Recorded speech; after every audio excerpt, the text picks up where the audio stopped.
ఈరోజు చికెను డిఫరెంట్గా చేసి చూపిస్తాను. ఎర్రగడ్డలు, పసుపు మిరప్పొడి, ఉప్పు, తర్వాత తెల్లగడ్డ, అల్లం పేస్టు, లవంగాలు, లవంపట్లు వేసి బాగా వాడ్చుకొని పక్కన పెట్టుకోవాలి.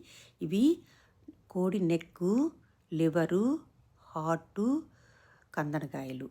వీటిలో చాలా హెల్త్ బెనిఫిట్స్ ఉన్నాయి. ఇవి మనం తప్పనిసరిగా తినాలి. కొంతమంది ఇవి తెచ్చుకోరు, ఎందులే అనేసి అక్కడే వదిలేసి వస్తారు. కానీ ఇవన్నీ తెచ్చుకొని నీట్గా కడిగి దాన్ని ఫ్రై చేసుకొని తింటే చాలా హెల్త్ బెనిఫిట్స్ ఉన్నాయి. ఇవి కంపల్సరిగా తినాలి, మనము పారేయకూడదు. ఆ సంగతి మీరు తెలుసుకోండి. దీనికి ఫ్రై అయిన తర్వాత నిమ్మకాయ పిండి కొంచెం పెప్పర్ చల్లి ఈ ఫ్రై తింటే ఎంత బాగుంటుందో మీరు కూడా ఒకసారి ట్రై చేయండి. ఈ లివర్ అయితే ఎంత టేస్ట్ అంటే అంత టేస్ట్.